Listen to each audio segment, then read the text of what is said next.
ચાલો નમસ્કાર વિદ્યાર્થી મિત્રો, આજે આપણે નવા ચેપ્ટર નંબર 5 ઉપર જઈએ છીએ. આપણું ચેપ્ટર નંબર 5 એટલે કે યુક્લિડની ભૂમિતિનો પરિચય. બરાબર છે? તો ભૂમિતિ તમે અગાઉ ભણ્યા હશો. રેખા, રેખાખંડ, ખૂણો, કિરણ આવા બધા શબ્દથી તમે પરિચિત છો. સૌપ્રથમ આપણે ભૂમિતિ શબ્દ ઉપર જઈએ તો ભૂમિતિ શબ્દ ક્યાંથી આવે છે આપણને ખબર છે કે ભૂ એટલે જમીન, અંગ્રેજીમાં એને કહેવાય ભૂ એટલે જીઓ, બરાબર, અને મિતિ એટલે માપન, બરાબર, જેને આપણે મેટ્રન, અને આ બંને શબ્દ ઉપરથી જીઓમેટ્રી, જીઓમેટ્રી એટલે ભૂમિતિ, એ બંને શબ્દ જીઓ એટલે જમીન, પૃથ્વી, અને મેટ્રન એટલે માપન. જમીનને માપવા સંબંધી જેમાં કાંઈ પણ આવતું હોય તેને આપણે કહીએ ભૂમિતિ. તો ભૂમિતિ શબ્દ છે એ ગ્રીક શબ્દ છે જીઓમેટ્રી. બે ગ્રીક શબ્દ જીઓ અને મેટ્રન બંનેના સંયોજનથી બન્યો છે જીઓમેટ્રી. બરાબર? પૃથ્વીના માપન સંબંધી જે કાંઈ માહિતી તમને જેમાં આપવામાં આવી છે એ થઈ આપણી જીઓમેટ્રી. બરાબર છે?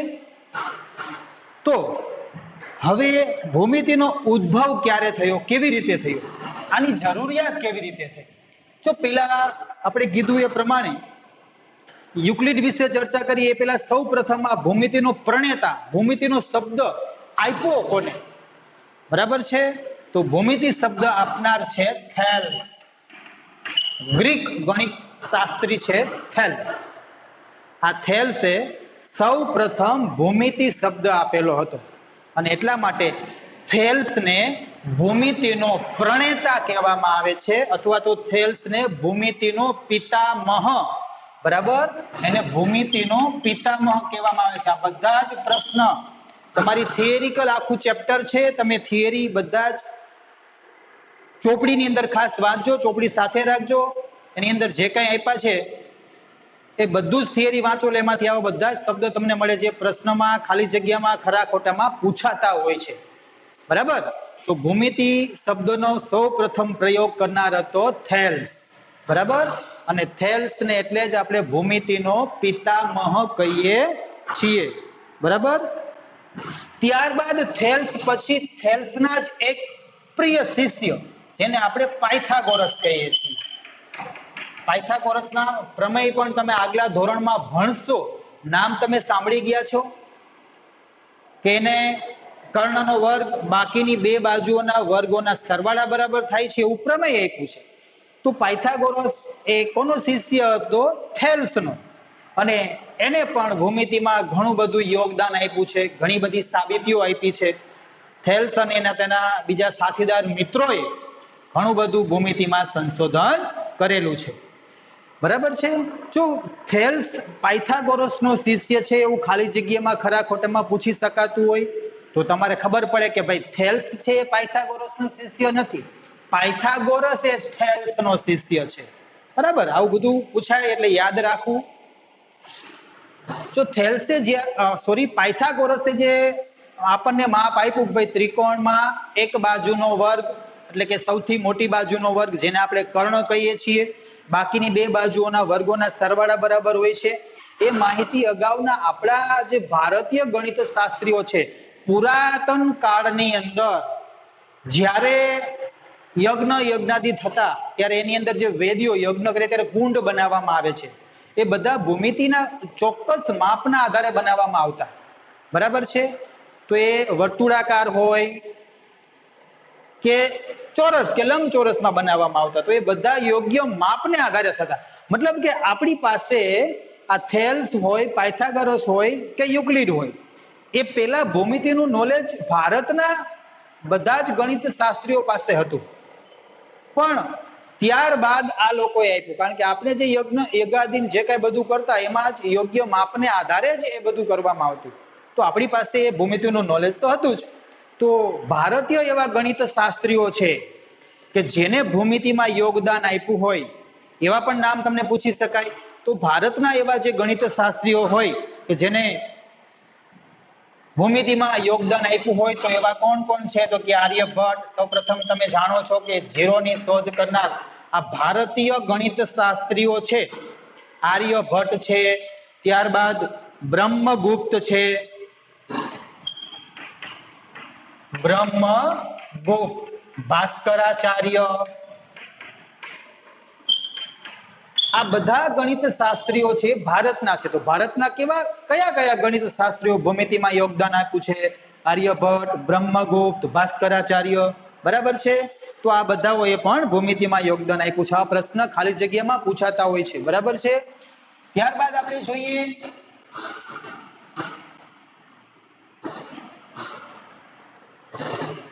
શ્રી યંત્ર. આપણે ઘરની અંદર મંદિરમાં ઘણા બધા કહેતા હોય છે, યંત્ર બધા રાખતા હોય છે. એમાં શ્રી યંત્ર છે એવો પ્રશ્ન પણ તમને પૂછાય છે. તો શ્રી યંત્રની અંદર ત્રિકોણ એકબીજાની અંદર ગોઠવેલા હોય છે. માનો કે તમારી પાસે કોઈ એક આ ત્રિકોણ છે, એની અંદર બીજો ત્રિકોણ આમ દોરવામાં આવે આ રીતે, બરાબર, પાછો એની અંદર આ રીતે ત્રિકોણ આમ દોરવામાં આવે, તો ત્રિકોણની અંદર ત્રિકોણ આવી રીતે જે દોરવામાં આવે છે એવું જે યંત્ર છે એ શ્રી યંત્ર. તો આ શ્રી યંત્રની અંદર 9 કેટલા 9 સમદ્વિભુજ, સમદ્વિભુજ અથવા તો સમદ્વિ બાજુ, બે બાજુ સરખી હોય અને આપણે સમદ્વિભુજ કહી છીએ. તો તમને એવો પ્રશ્ન પૂછાય કે શ્રી યંત્રની અંદર અંદરો અંદર કેટલા સમદ્વિભુજ ત્રિકોણો ગૂંથાયેલા હોય છે કે ગોઠવાયેલા હોય છે? તો શ્રી યંત્રની અંદર આવા 9 ત્રિકોણ ગોઠવાયેલા હોય છે. કેટલા? એ 9 ત્રિકોણ અંદરો અંદર ગોઠવાયેલા હોય છે. ને ત્રિકોણો કેવા છે? તો આપણે કીધું એ પ્રમાણે એ ત્રિકોણો છે એ સમદ્વિભુજ અથવા તો સમદ્વિબાજુ ત્રિકોણો છે. અને આ ત્રિકોણ 9 એક અંદર એક ગોઠવાયેલા છે, એનાથી કુલ 43 ત્રિકોણો બને છે. કેટલા? તો કુલ કેટલા ત્રિકોણો બને છે? તો એ ખબર હોવી જોઈએ કે શ્રી યંત્રની અંદર કુલ 43 ઉપ ત્રિકોણ કહેવાય. ત્રિકોણની અંદર બીજો આવા ગણીએ તો આ 1, આ 2, આ 3, આ 4, આ 5, આ 6, આ 7 એવી રીતે અંદરો અંદર ગોઠવાયેલા કેટલા ત્રિકોણ? 9. એ 9 મળીને બધા જ સમદ્વિભુજ ત્રિકોણ નથી. આ 9 સમદ્વિભુજ ત્રિકોણ છે, પણ એની અંદર બધા થઈને ઉપ ત્રિકોણ કેટલા? તો કે 43. તો આ શ્રી યંત્ર અંદરો અંદર ગૂંથાયેલા 9 સમદ્વિભુજ ત્રિકોણથી બનેલું છે અને બધા ત્રિકોણો થઈને ઉપ ત્રિકોણો કુલ કેટલા બને છે? 43. એ સિવાય તમે જુઓ છો કે સિંધુ ખીણની જે સંસ્કૃતિ છે, તમે સમાજમાં ભણતા હશો કે ખોદકામ કરવાથી એમાં જે કાંઈ ઘરો મળ્યા, એના યજ્ઞો મળ્યા, એમાં ઈંટોનો જે ઉપયોગ થતો, એ ઈંટોનું કેવી રીતે હતું? તો એ 4:2:1 ના પ્રમાણમાં. એટલી લંબાઈ છે, આ પહોળાઈ છે અને એની જાડાઈ. તો એ ઈંટોનું માપ કેવું હતું એમ પૂછવામાં આવે. એમાં જે વપરાયેલી ઈંટો છે, સિંધુ ખીણની સંસ્કૃતિનું ખોદકામ કરતા એમાંથી જે કાંઈ ઈંટો મળી, તો એ ઈંટોનું માપ શું હતું? તો ઈંટોનું માપ હતું 4:2:1. આ એની લંબાઈ છે, આ એની પહોળાઈ છે અને આ એની જાડાઈ છે. તો આવા બધા જ પ્રશ્નો તમને ખાલી જગ્યામાં પૂછાતા હોય છે. બરાબર છે. ત્યારબાદ આ બધું ભૂમિતિ કરવાથી હવે એ ભૂમિતિમાં આગળ જે કાંઈ માહિતી આપી એ યુક્લિડ. તો યુક્લિડ કોણ હતા? એને શું કર્યું? તો યુક્લિડ છે એ ઇજિપ્તના રહેવાસી, ઇજિપ્ત, બરાબર, ઇજિપ્તની અંદર એલેક્ઝાન્ડ્રિયા શહેરમાં એક શાળામાં પોતે ગણિતના શિક્ષક હતા. બરાબર. યુક્લિડ ઇજિપ્તના રહેવાસી, ઇજિપ્તની અંદર એલેક્ઝાન્ડ્રિયામાં એક શાળામાં પોતે ગણિત શિક્ષક હતા અને પોતે જે પુસ્તક બનાવ્યું ભૂમિતિને આધારે અલગ અલગ માહિતી આપતા એવા પુસ્તક બનાવી અને એને કેટલા ભાગમાં વેચ્યું? જેને આપણે એલિમેન્ટ કહીએ છીએ, ELEMENTS, એલિમેન્ટ્સ. તો એને આવા 13 પુસ્તકો 13 ભાગમાં વેચ્યું. ભૂમિતિની બધી જ માહિતી એમાં એને સાંકળી લીધી. તો એવા કેટલા એલિમેન્ટ્સ બનાવ્યા, કેટલા ભાગ બનાવ્યા? તો કે 13. બરાબર છે. યુક્લિડે ભૂમિતિનો પરિચય આપવા માટે, ભૂમિતિની માહિતી આપવા માટે જે ભાગ બનાવ્યા એ એલિમેન્ટ્સ તરીકે ઓળખાય છે. અને એલિમેન્ટ્સની અંદર આવી વ્યાખ્યાઓ, પૂર્વધારણાઓ, પ્રમેયો, સ્વયં સિદ્ધ સત્યો એવું બધું એને આપ્યું. તો એ કેટલા એલિમેન્ટ્સ હતા? તો 13. એ 13 એલિમેન્ટ્સ ની અંદર એને ટોટલ 23 વ્યાખ્યાઓ આપેલી હતી. કેટલી? 23 વ્યાખ્યાઓમાંથી આપણી ચોપડીની અંદર વ્યાખ્યાઓ, સ્વયં સિદ્ધ સત્યો અને પૂર્વધારણાઓ જે આપેલી છે એ તમારી ટેક્સ્ટ બુક ની અંદર લખેલી જ છે. એમાંથી લખી પાકી કરવી, પાકી બુકમાં લખવાની હોય છે. એ દરેક તમને સ્વયં સિદ્ધ સત્યો અને પૂર્વધારણાઓ નંબર સાથે યાદ હોવી જોઈએ, કારણ કે એનો આગળ ઉપયોગ કરવાનો હોય કે સ્વયં સિદ્ધ સત્ય એક શું કહેવા માંગે છે, પૂર્વધારણા એક શું કહેવા માંગે છે. તો એને જે 23 વ્યાખ્યાઓ આ તમને યાદ હોવું જોઈએ કે ભાઈ યુક્લિડે પોતાનું પુસ્તક કેટલા ભાગમાં વહેંચ્યું? 13 ભાગમાં. દરેકને એને શું કીધું? તો કે એલિમેન્ટ્સ એવું નામ આપ્યું. એટલે કેટલા એલિમેન્ટ્સ થઈ ગયા? 13 એલિમેન્ટ્સમાં એને વ્યાખ્યાઓ કેટલી આપેલી હતી? તો કે 23 માંથી આપણી બુકની અંદર ટોટલ 7 વ્યાખ્યાઓ છે. એ વ્યાખ્યાઓ વિશે આપણે જોઈએ. તો પહેલી વ્યાખ્યાને શું આપી? બિંદુને કોઈ ભાગ નથી. તમે આ બતાવો ટપકા સ્વરૂપે, જેને આપણે મૂર્ત સ્વરૂપ કહીએ છીએ, આમ બતાવ્યું એટલે આ બિંદુ, એને કોઈ ભાગ નથી. મીન્સ કે એને કાંઈ પરિમાણ, લંબાઈ, પહોળાઈ, ઊંચાઈ, જાડાઈ, આ બધા પરિમાણ કહેવાય. તો એ પરિમાણ વિશે પણ તમને પૂછી શકાય છે. ઉતરતા ક્રમમાં કે ચડતા ક્રમમાં પૂછાય તો સૌ પ્રથમ તમારી પાસે ઘન વસ્તુ, કોઈ પણ ઘન એટલે શું? તો 3 પરિમાણ ધરાવતું. આ એક મારી પાસે આ વસ્તુ છે, આ રીતે હું આમ દોરી દઉં તો આ એક ઘન આકાર થઈ ગયો. એને લંબાઈ હોય, પહોળાઈ હોય, ઊંચાઈ હોય. તો ઘન વસ્તુને કેટલા પરિમાણ હોય? 3 પરિમાણ. પછી સમતલ અથવા તો સપાટી, સમતલ અથવા કહેવાય સપાટી. તો આ બ્લેકબોર્ડ મારી પાસે એક સમતલ તરીકે લઈ લો. તો એ સમતલ ને શું હોય? તો એને 2 પરિમાણ હોય. કેવા? તો લંબાઈ હોય અને પહોળાઈ હોય. તો સમતલ ને કેટલા પરિમાણ હોય? તો કે 2. પછી આવે રેખા. રેખાને કેટલા પરિમાણ? તો રેખાને એક જ પરિમાણ, ફક્ત લંબાઈ, પહોળાઈ હોય નહીં. પછી આવે બિંદુ. તો બિંદુ છે એને કોઈ પણ પ્રકારનો પરિમાણ નથી, એટલે 0. તો તમને પૂછી શકાય કે આને ભાઈ ઘન, સમતલ, રેખા, બિંદુ એને યોગ્ય ક્રમમાં. તો ઘન ને કેટલા પરિમાણ? 3, લંબાઈ, પહોળાઈ, ઊંચાઈ. સમતલ અથવા સપાટી, પૃષ્ઠ, બરાબર, બાજુ કોઈ પણ ની કઈ તો એક સમતલ જ થયું, સપાટી થઈ. તો સપાટીને કેટલા પરિમાણ? 2. કયા કયા? લંબાઈ અને પહોળાઈ. રેખાને તો કે લંબાઈ એક જ. બિંદુને કોઈ પરિમાણ છે નહીં. તો આ પેલું તમારી પાસે બિંદુને કોઈ ભાગ નથી, મતલબ ને લંબાઈ, પહોળાઈ કે ઊંચાઈ નથી. આવી અને વ્યાખ્યાઓ આપી. બીજું છે રેખા એ પહોળાઈ વગરની લંબાઈ છે. આપણે લખીએ છીએ રેખાને લંબાઈ છે અને પહોળાઈ હોતી નથી, બરાબર છે, અનંત સુધી. રેખાને અંત્ય બિંદુઓ હોય છે. અગાઉ તમે ભણી ગયા છો ત્યારે એવું જોયું છે, તમારો પ્રશ્ન એ થાય કે રેખાખંડને અંત્ય બિંદુ હોય, રેખાને તો નથી. પણ યુક્લિડે પોતાની જે ભાષામાં છે એ રેખાને 2 સ્વરૂપે બતાવેલી છે. રેખાને એને રેખાખંડને પણ રેખા કીધી છે. પણ રેખાખંડને કેવી રેખા કીધી? એને તો કે એને શાંત રેખા. શાંત મતલબ કે જેની લંબાઈ માપી શકાય અમુક અંતર સુધી છે, એને શાંત રેખા કીધી. એટલે એને આવું વ્યાખ્યામાં આપ્યું ભાઈ રેખાને અંત્ય બિંદુ હોય છે, પણ કેવી રેખાને હોય? તો કે શાંત રેખા. આ શાંત રેખા છે. આ રેખાખંડને એને શાંત રેખા કીધેલી છે. રેખાખંડ જેને આપણે કહીએ છીએ એને યુક્લિડ શાંત રેખા એવું શબ્દ વાપરતા, બરાબર. એટલે આપણે કહી શકીએ કે રેખાને અંત્ય બિંદુઓ હોય છે, બરાબર છે. પછી જે પોતાના પરના બિંદુઓની સાથે સમાન રીતે રહેલી હોય એવી એક રેખા સીધી રેખા છે. શું કહેવા માંગે છે? પોતાના પરના બિંદુઓની સાથે સમાન રીતે રહેલી હોય. અહીંયા હું રેખા દોરું, સીધી રેખા. બિંદુ અહીંયા મેં બધા લીધા હોય, આ બધા, પણ એમાંથી આ 2 બિંદુમાંથી આમ પસાર થાય એવી રેખા દોરું તો બિંદુ ઘણા બધા છે, પણ આ બિંદુમાંથી પસાર થતી રેખા દોરીએ તો એની ઉપર જ આવેલા બિંદુ છે, એટલે સમાન રીતે રહેલી હોય, એટલે સીધી, બરાબર. રેખાને કે તમે આમ કેમ કઈ વળાંક આ બિંદુમાંથી લઈને આમ તો કરી શકતા નથી, પણ આ બિંદુ છે તો આમાંથી દોરવામાં આવે તો એ સમાન રીતે એક સીધી રેખા દોરી શકાય. પૃષ્ઠને માત્ર લંબાઈ અને પહોળાઈ હોય છે. હમણાં જ તમને કીધું પૃષ્ઠ એટલે કોઈ એક સપાટી. મારી પાસે કોઈ તમારી પાસે વસ્તુ હોય એની એક બાજુ લઈ લ્યો તો એને એનું પૃષ્ઠ કહેવાય. તો એ પૃષ્ઠ છે એને લંબાઈ અને પહોળાઈ બંને વસ્તુ હોય. આ વ્યાખ્યા આવું કહેવામાં આવે છે. પૃષ્ઠની ધાર રેખા હોય છે. કોઈ પણ આ બ્લેક બોર્ડ છે એક પૃષ્ઠ તરીકે લઈ લે તો એની આ ધાર ઉપરની છે એને રેખા, તો સીધી રેખા છે, બરાબર છે, તો એક રેખા હોય એમ. પછી જે સપાટી પોતાના પરની સીધી રેખાઓની સાથે એક સમાન રીતે રહેલ હોય તેવી સપાટી સમતલ છે.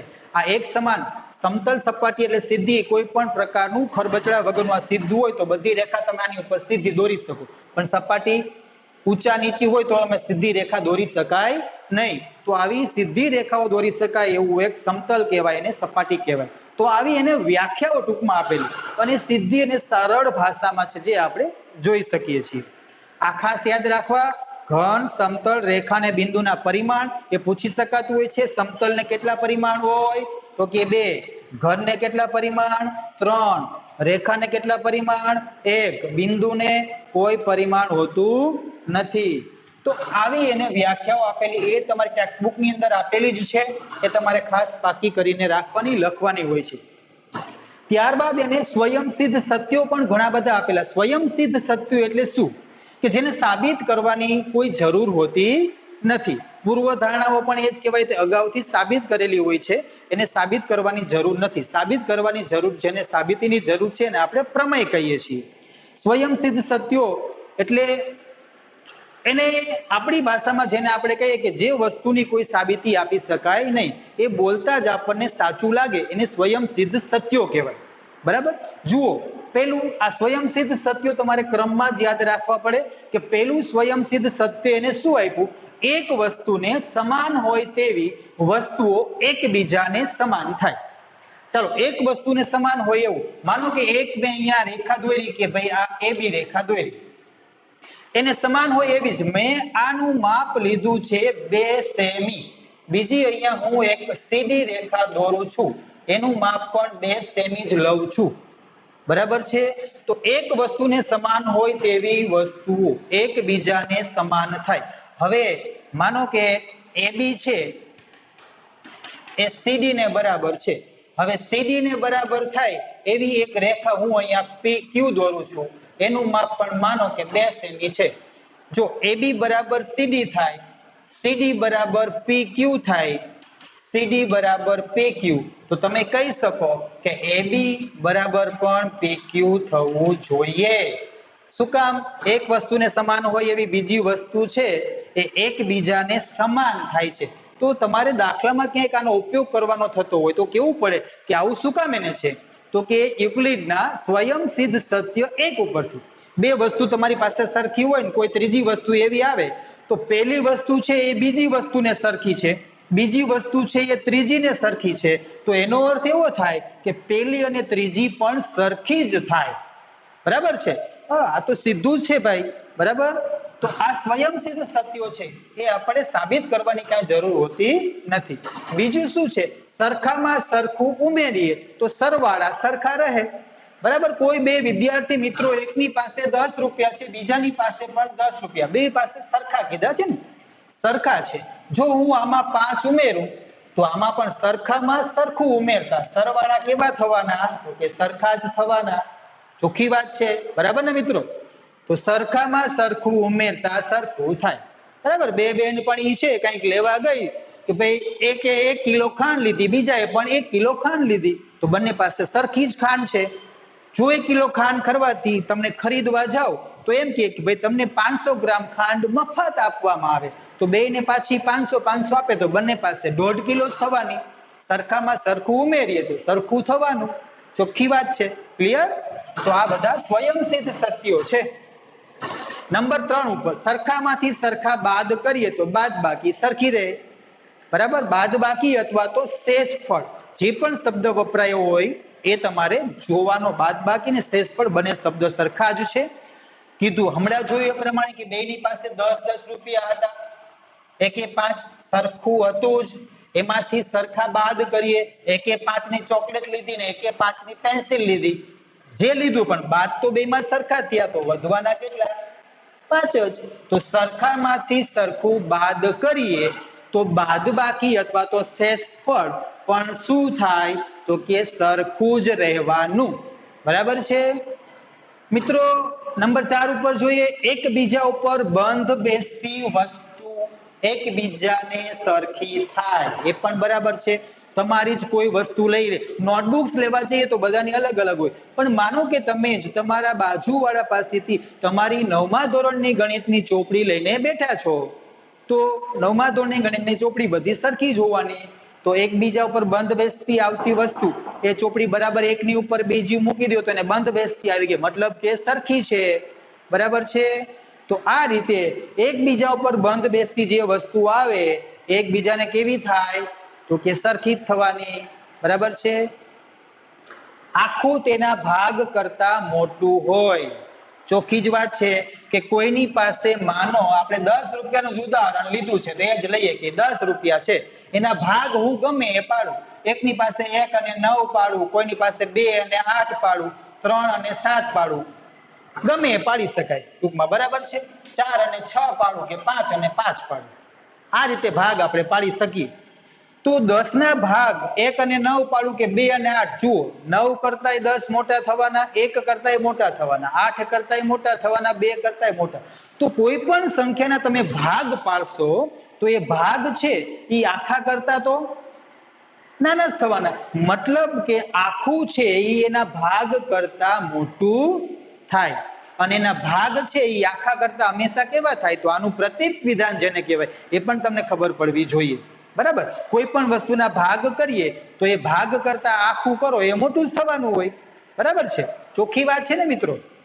નંબર 5 ઉપર જઈએ, 5 જોયું 6 ઉપર, સરખી વસ્તુઓના બમણા એકબીજાને સમાન થાય, અગાઉ જોઈ ગયા એ રીતે જ છે બધા, તમારી પાસે સરખી વસ્તુ છે, અહીંયા 10 છે, અહીંયા 10 છે, હું આના બમણા કરીશ એટલે એને 2 વડે ગુણવાના, આના બમણા કરીશ તો એને 2 વડે ગુણવાના, એટલે અહીંયા 20 થાય તો અહીંયા 20 થાય, બેયની પાસે સરખા જ હોય પછી એના બમણા કરી નાખો તો પણ કેવા થવાના એ બીજાને સરખા જ થવાના, બરાબર છે।